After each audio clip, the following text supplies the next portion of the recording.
YouTube, this is Tech here with another video. Today I'm bringing you the top 10 iOS tips and tricks. These are actually my personal top 10. You can use iOS 11 with the iPhone 5s up to the iPhone 8 and 8 Plus, and also the iPhone 10 coming out later this year. So let's start with the first one. If you're already running iOS 11, you already know that Apple completely redesigned the control center, and you will see that by default Apple has some default widgets that they would like you to use. These include things like the volume, the screen brightness. What's good about the new control center is that you can actually edit it. You can actually add or delete any widgets that are compatible with the control center. For example, the new widgets that you add to the control center are actually going to show up at the bottom. To edit control center, you simply have to go into settings, control center, and customize control center. Here you will see a list with compatible widgets to use in the control center. You see that you can add or delete any of the widgets being used in the control center. Also, you do have the option to reorder.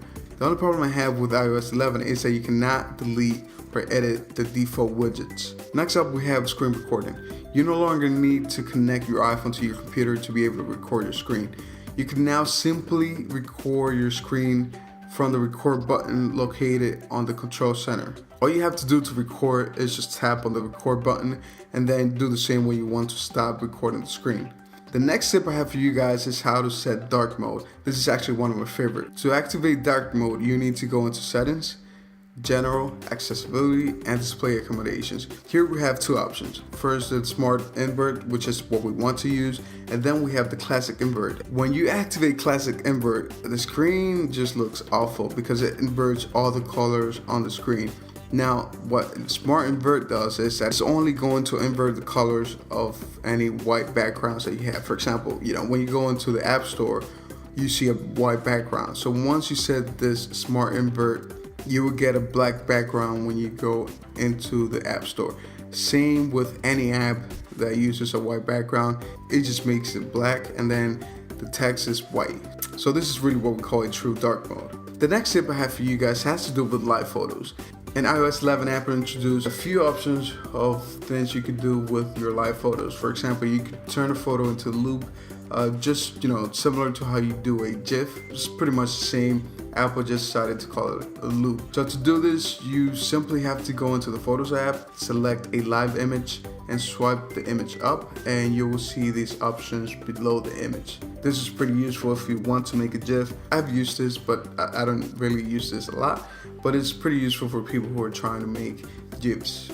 The next tip is huge for those people who actually run out of space on their device a lot. Basically, in iOS 11, you have the option to offload unused apps from your device. So to activate this, you need to go into settings, general, iPhone storage, and then make sure offload unused apps is actually enabled. What this does is save all the files related to the apps that you're not really using and actually offloading that app from your device, and it will actually load it back when you need it. So let's say you use an app only once a month or once every 3 months.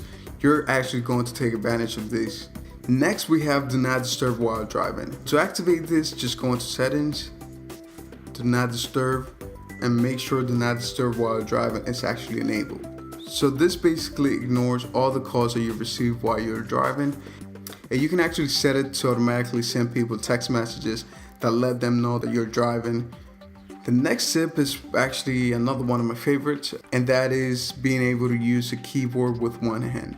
All you have to do to take advantage of this is long press on the emoji key, and you will see the option to adjust the keyboard to the right or to the left, depending on what hand you're using the device with. This makes it really useful if you do want to use your device with one hand. Next up is emergency mode. To activate emergency mode, you need to go into settings and go into emergency SOS. This is actually something very important that is built into iOS. All you have to do is click on the power button 5 times, and this will actually call 911 automatically. Also, you do have the option to text family members or friends when the emergency SOS is activated. And last but not least, we can now scan QR codes with your camera. There's no need to download a third-party app to actually do this. All you have to do is go into the camera itself, then scan the QR code that you actually want information on. Then you will see a little link pop up on the camera. Just click on that and that will give you information about the item that you just scanned. So to me, this is awesome because you don't have to waste space by downloading another app into your phone. All you have to do is just do it with your own camera. And guys, this is pretty much it for this video. If you like this video, don't forget to hit the thumbs up on this one. Also, if you want to be part of 2 giveaways that are coming up soon, make sure you're subscribed, because that will be one of the requirements. And as always, catch me on the next video.